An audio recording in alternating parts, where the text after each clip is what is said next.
where I'm coming from.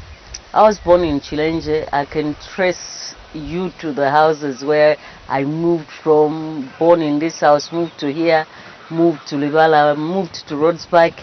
And I went to school at Kablonga Girls.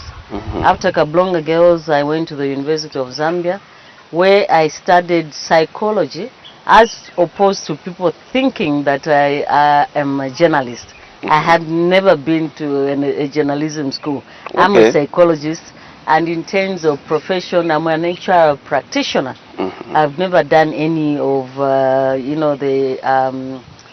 journalism courses.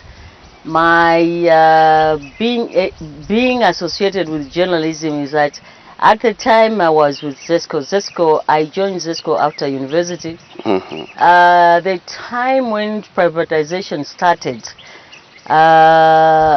ZESCO decided that since the president had said there were not going to be any sacred cows, if ZESCO was going to survive privatization, we needed to change the way we did business.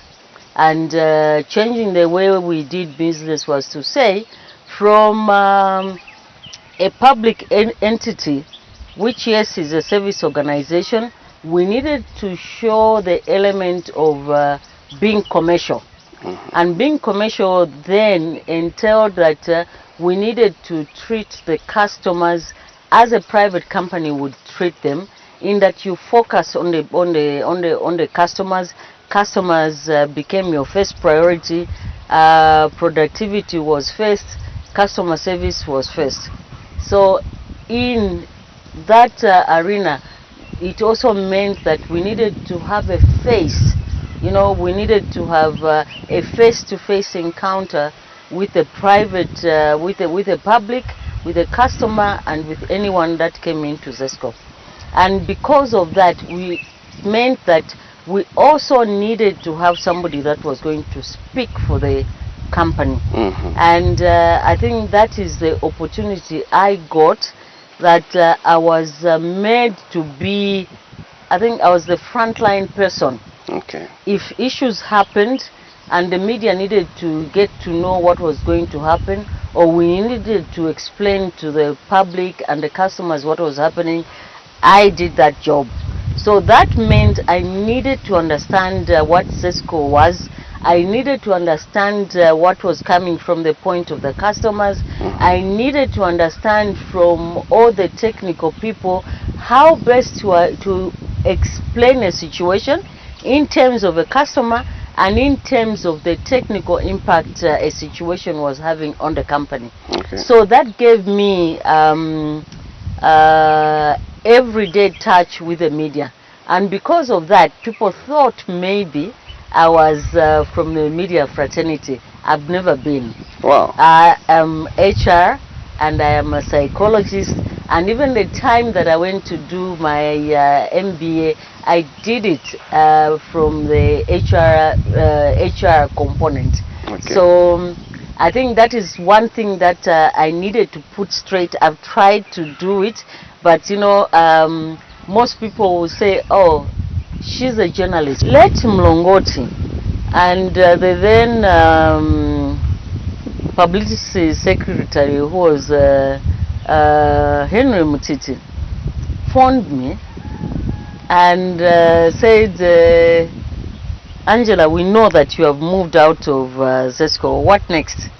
I said, what do you mean, what next? I'm here. I'm at Chilanga right now. I'm doing something. What do you want me to do? And they said, in our discussion, we said, no, we needed to fuse in a few women.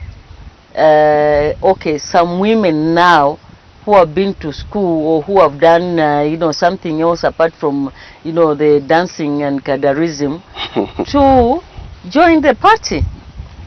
And I laughed. I was very skeptical because my association or seeing what women did in the party for me was dancing at the airport.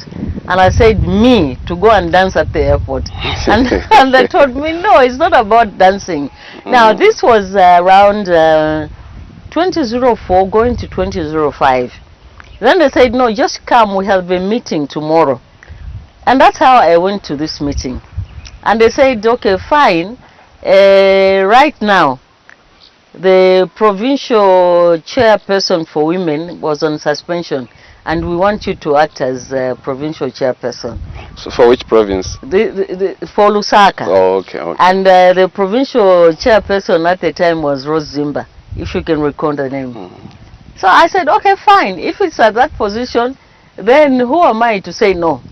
So that was like my entry into that. And I became provincial chairperson for Lusaka. And I didn't even know then, and you know, my political knowledge was so, because I'd always looked down on politics anyway.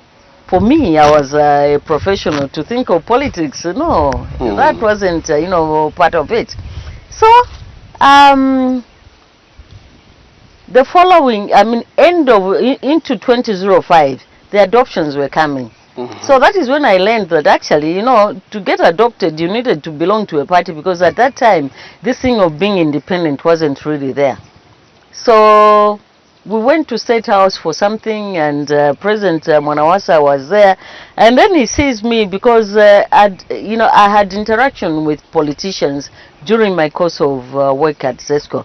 Then he says, Angela, you are here, you have left ZESCO. I said, yes, Your Excellency. Are you sure? I said, yes. Then he tells me, no, you see, this year, meaning this coming year, 2005, was it into 2006, he wanted to go for Nchwala. I was then the chairperson for Nchwala. Can you go and ask Nkosi whether I can come? I said, oh, fine. I drove to Chipata with the principal, Dr. Banda, Moses Banda. Then I went, I said, Nkosi, a president at Ofuna Kuza Kunchwala. And he said, but I can aware, sir, president. And I think that was Mwanawasa's first visit to Nchwala. Later in the year, the adoptions were called for, which I didn't even understand what they were, and everybody said, Angela, stand in Luangeni. And I did. I was adopted, and the next thing, I was MP for Luangeni, and I was appointed Minister of Health. So that was my entry into politics. I think it's one of those things you could say, it was an accident, I should say. You didn't anticipate? No. Okay, it was nothing. It wasn't something I'd really planned for to get into politics. It was, I mean, politics was the lowest thing I ever thought of. Okay. Yeah. So let me bring you now to Parliament. Your first time being in the chamber, how was it? Okay, maybe because I'd spent my time in the boardroom. I didn't really, it wasn't so much of, okay, I didn't go into this thing like, oh, what is this? It was like, okay, I'd seen an amphitheater having been in, at the university, and also, okay, the only thing is that when you are outside here, I think for most people, they think you get into the chamber and you can talk anyhow. They actually get into a shock to find that there are rules in there. You only talk when you are allowed, and you only talk for so much, and it's not like this thing, because I've heard people who say, no, that MP is not effective. We've never heard that MP talk. No, that minister that doesn't talk, and so on. It's because, you know, people have not really understood that as a minister in there, you only answer the questions that are posed by the other people, and you only answer as per guidance given by the people that actually prepare the answers, and only the supplementary questions are the ones that you apply knowledge of what the question was, was like, and not, just that you can get in there. It's like being at the market where this one says this, you answer that, and so on and so forth. I think that is something that shocks you when you get into there, and that is something that people should understand, that sometimes they blame people who are very innocent when they say, no, that person has never talked, that person doesn't talk. And the manner in which, like now that we have social media, we have radios and so on, because anybody can ask questions there and say whatever it is.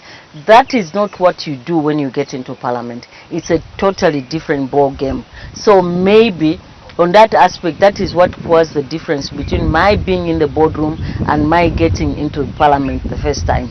Okay, what are some of the memorable moments that you still remember in the house?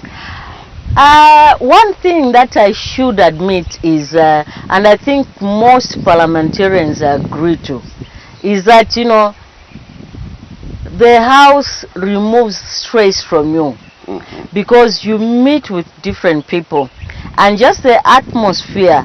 If you are not going to be rigid and you treat everybody as a friend, regardless of party lines, you will enjoy your stay in the house. And there are people who are able to crack jokes, who say a lot of things. Even if you had, you came back and you had such a stressful day, the minute you get into there, the stress gets out of you. So I think that is one thing that I miss about that place. It's a place that really, it just made everything go away. You have a headache, the headache goes off, and so on. I think that is, I still remember that. And maybe also at the time we had the late speaker, what was his name now? The one we buried, was it last year? Mwanamwambwa. He was one very composed person. It took a lot to make him, you'd see that he wants to laugh, he wants to smile, but he was a very reserved person. And when you saw him do that, then you knew everybody would just laugh, because it meant that thing was beyond, whatever situation you were in. You wouldn't be able not to laugh with the house. Okay, now let's look at Lwangeni constituency. Do you have some projects that you can point at that you really initiated at the time you served as member of parliament? I think plenty, because when I moved into Lwangeni is very near Chipata Central, yet very far, or was very far in terms of development. And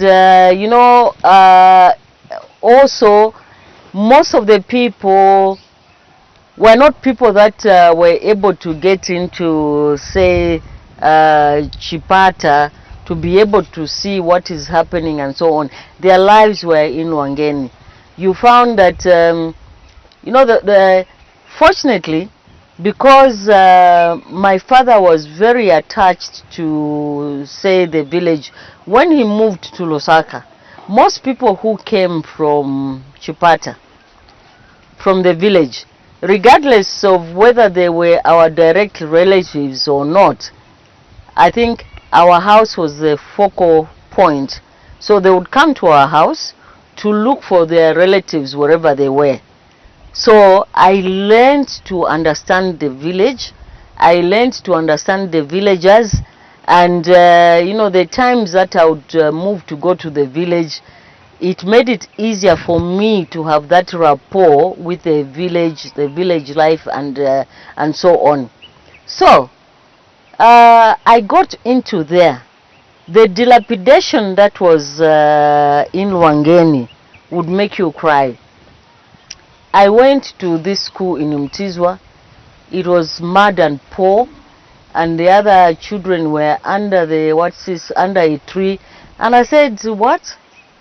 This is in 2006, was how many years after independence?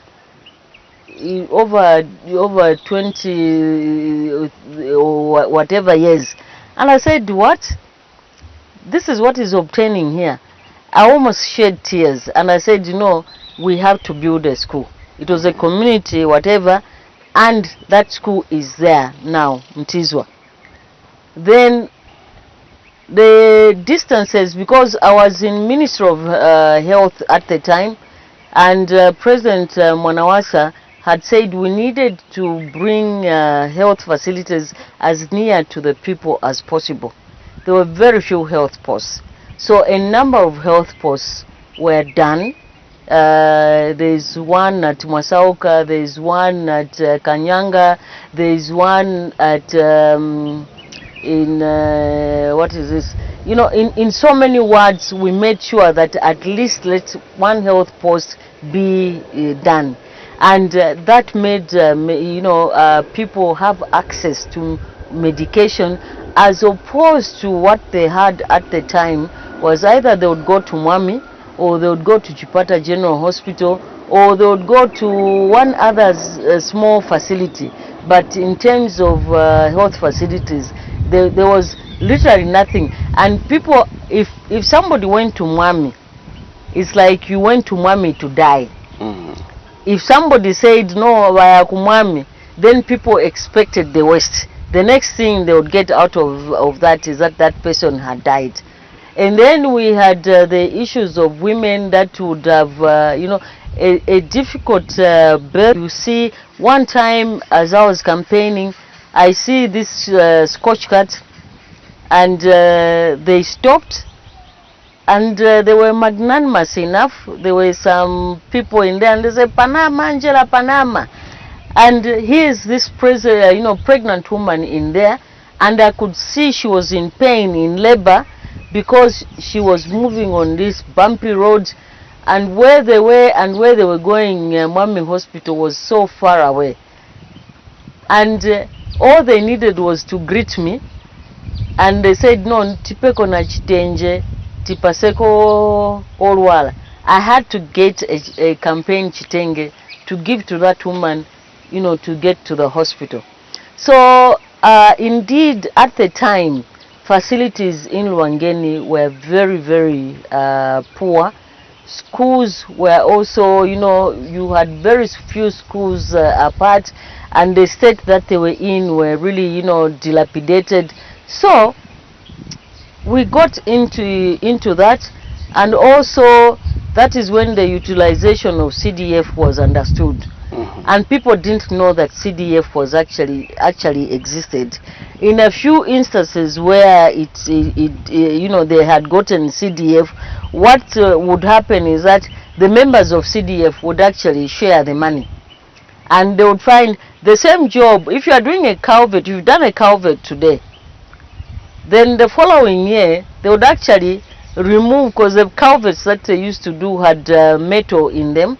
They would go and remove the metal things to make drums, because the CDF money was coming, and they were going to redo the same thing. So you found that, you know, whatever jobs that were done were the same things over and over again. So there was a lot of having to, you know, educate people as to what CDF was, what CDF was supposed to do, and to show them. And how much were you getting at that time? In terms of constituency development fund? I think it was some ridiculous amount, like was it 6 million or thereabouts, and then you divide it throughout the 5 wards that were there at the time, and the little monies you'd have to say, okay, this goes to this, this goes to this. But because we're able to sit together and decide before going to the council on what projects were going to be done, people started appreciating what that CDF was going to be for, and that, you know, it somehow helped them in their lives. So I think within time, I think that brought understanding as to what was government money and what to do with it, and how best to safeguard money that wasn't, you know, theirs. So slowly, I think people appreciated the changes that were coming into the constituency. and I see that, you know, there's continuity. Rwangeni, from the time I left it, with whatever my other colleagues have done, I think it's not the same now. All right, in case you've just joined us, this is Parliament TV and Radio, and the program is Life After Parliament. We get to speak to our former parliamentarians just to appreciate what they are up to, what they are doing. So in case you are also a former member of Parliament, feel free to contact Parliament Radio and TV, and of course we shall follow you wherever you are. And today I am privileged to speak to former Rwangeni Member of Parliament, Madam Angela Chifire. Madam, probably you can also share with us your how many ministries did you serve? I was privileged to, I think, upon getting into, upon becoming MP, and I was appointed as Minister of Health, and later I moved to Minister of Youth, Sport, Youth and Child Development, as it was known then. And after that, when Mwanawasa died, we had Rupia Banda come in, and with Rupia Banda I served as Deputy Minister for Information and Broadcasting. Okay, and how did you exit Parliament? Is it by you were not adopted, you lost? I was adopted. You know, MMD lost in 2011. I went out with the loss of MMD. Okay. Yes. So before we come to your experience after leaving Parliament, probably maybe,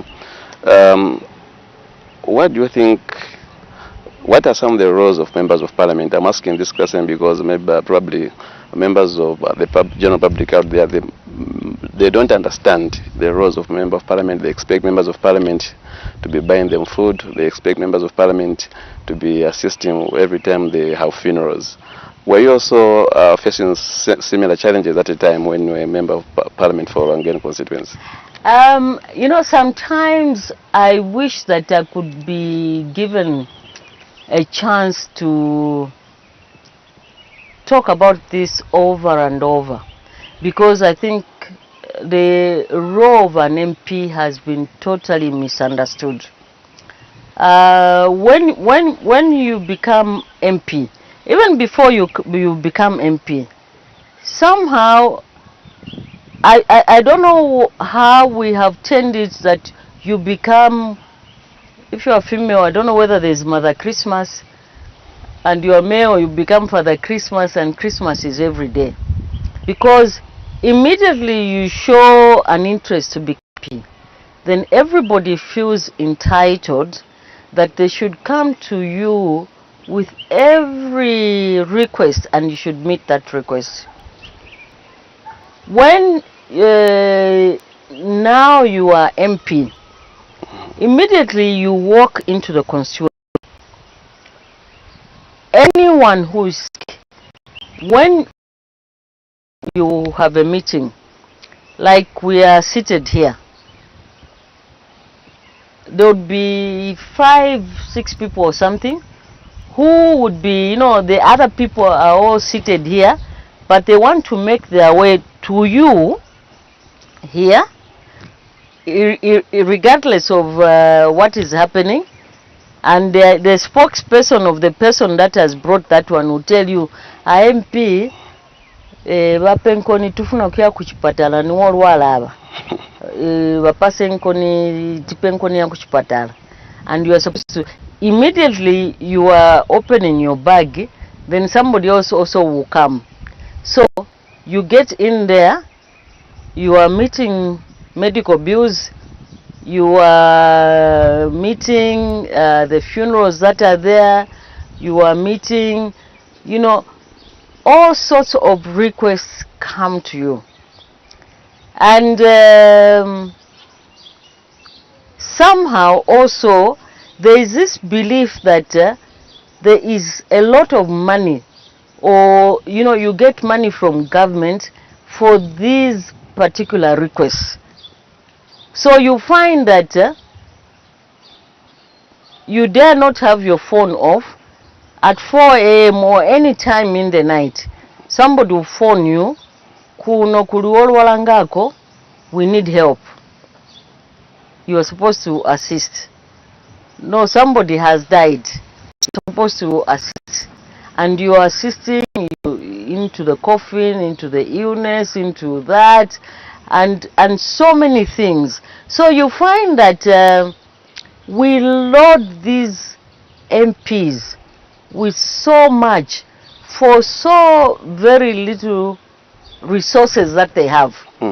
And that is what brings a situation where at the end of the term, you find that, you could have used all the money that you had to be able to not to have acrimony within the constituency. You are assisting in that and so on, and you have no money for yourself. And then you are hoping that, okay, if I stand this next time, maybe I'll be able to have a chance where I can have maybe this gratuity to myself. Then you'll find that unfortunately, maybe you will not make it. Or if you do make it, you are going through the same cycle over and over again. So the myth that, the MPs have money, or the people in government, the ministers have money, needs to be broken. People need to understand that the MP is there to be a channel of communication between them and the making of laws that is going to make a better place to live in. It's a very unfortunate thing. It happens so much, and that is why at the end of life of an MP, people tend to say, what is wrong with that person? Because they think that you should have so much money and be able to carry out your life. When that life was a service, they will not understand that, you can be wallowing in poverty because everybody believes you go there to make the money. So, where do you make that money from? Even if you were going to make that money, but if that money was going to be given away every day, it means that, okay, it goes to service and you yourself will have nothing at the end of the day. I think, it's something that really needs to be understood and explained. Unfortunately, it can be explained by the person who is serving at that time, because it will bring acrimony between the people he's serving and himself. It needs to be explained by a person who is outside. Like now, I think I'll be able to go to a constituency and say, please, this person, don't look at them like this. They also need this money. They also need this help. But their job is for you to be able to say, can you go and tell government that this is what we want here? Plan together so that this thing is able to improve everybody's life. Until you face these requests, most of the time we think politics is about that you can say anything. I think you need to be realistic. First of all, understand that you do not make promises, because government is such that, if I want to make promises, I should make promises with money which is mine, which is in the bag, because with that I'll say, okay, I'll build you a school and I'll get that money and put it into a school. But this is government money which is budgeted for. It's a process that involves a lot of people. You sit down and say, okay, what is best for people here? What is best for people in that area? What is best for people here, there, and so on? And when you do that, then you decide on, okay, you match that with the resource envelope. So if you did that, then you would have so many, very few people that would go out there and start promising.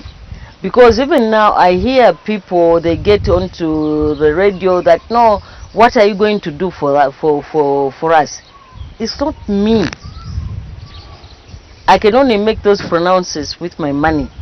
money that doesn't belong to me is not for me to start promising.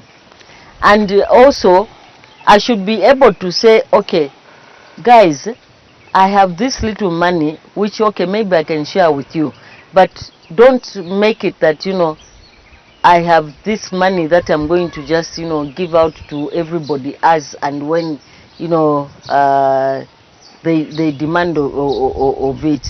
But it's something that we haven't done well. Yes. But Honorable Chifira, as we are almost coming towards the end of this program, I just want to find out, how did you adjust from being a member of parliament, minister, to becoming a private citizen? Okay, maybe in my case, the only thing that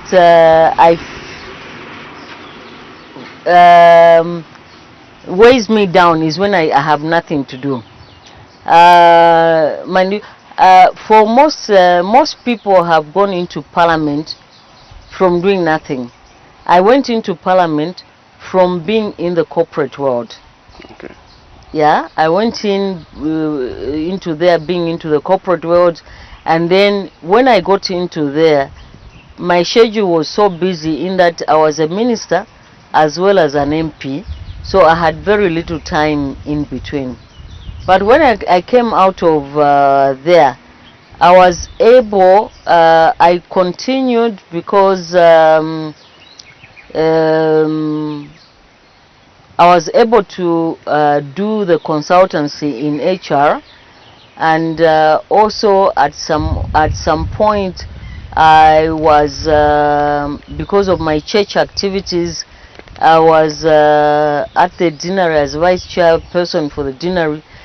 For Chilanga, it allowed me to be busy with the church women within the 6 parishes, and after that I became the chairperson at ADA level, and this allowed me to move around. ADA Lusaka is like Lusaka province. Okay. Lusaka province has how many districts? 12 districts. So I was able to move around this. So in a way, it was like a continuation of politics. I mean, church is politics, and this is Catholic we are talking about. So I was able to mingle with the women, and you know, the sort of pressure you get is the same as the pressure you get when you are dealing with people in a constituency, or people, or cadres and so on. I mean, cadres come from the churches, cadres come from all sorts of life, and that is exactly what the church also does. So I was able to do all that, and in the process I didn't really have the empty gap, because even here I wake up and I have to see that my goats are fine.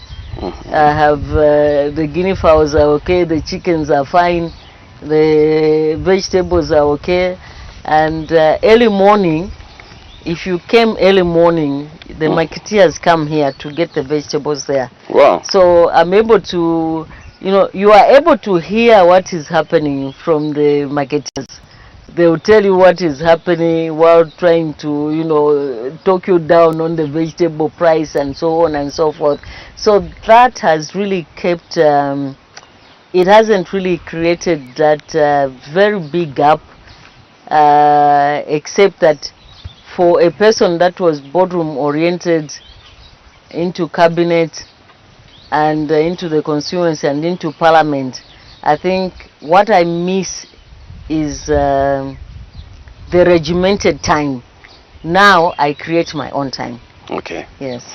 And maybe coming to another question, how would you describe the lives of your fellow parliamentarians? That there's been this cause to say probably the government should do something to former members of parliament. I think what is unfortunate is that when you come out of parliament, you come out of government, you are on your own. Our situation does not look back, and like I was saying, because there's this perception that you know, parliamentarians or former ministers or ministers have money,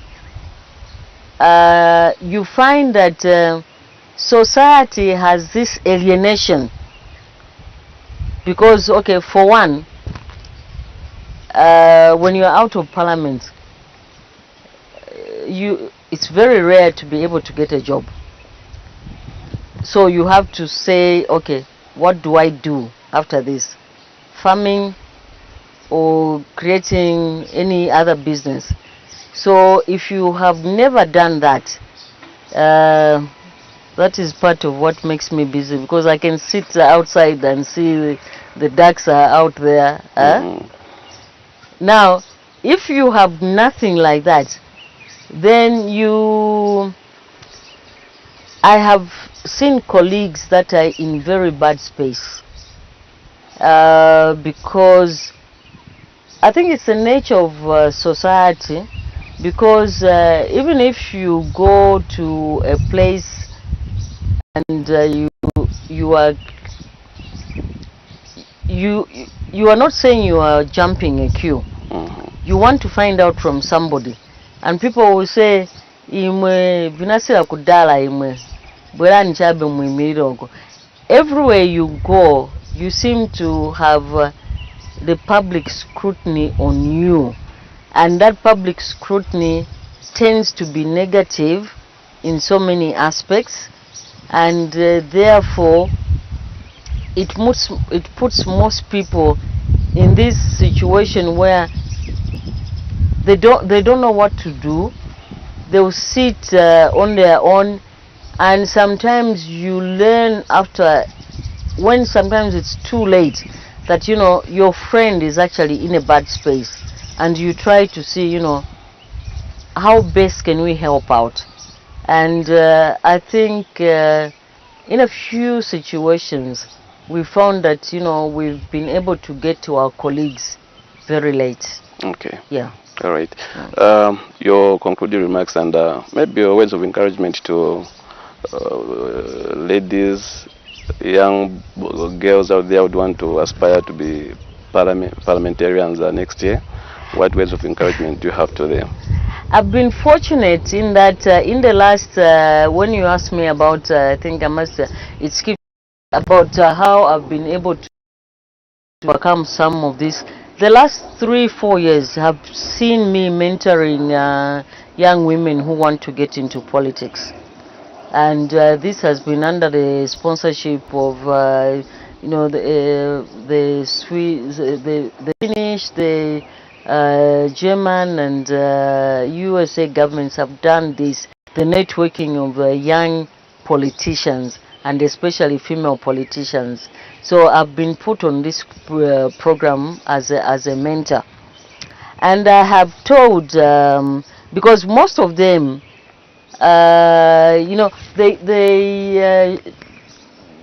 well, ambition is not a crime. People should be ambitious if you want to, you know what you want to do. But what has not been said to them, and which they've phoned now, a few have phoned and said, Honorable, this thing is so expensive. I said, yes, it is expensive. And it's going to get expensive as you get to the adoption period. I'll take those as your concluding remarks, ma'am. Well, yes. Thank you so much. So that was Life After Parliament program today on Parliament TV and radio.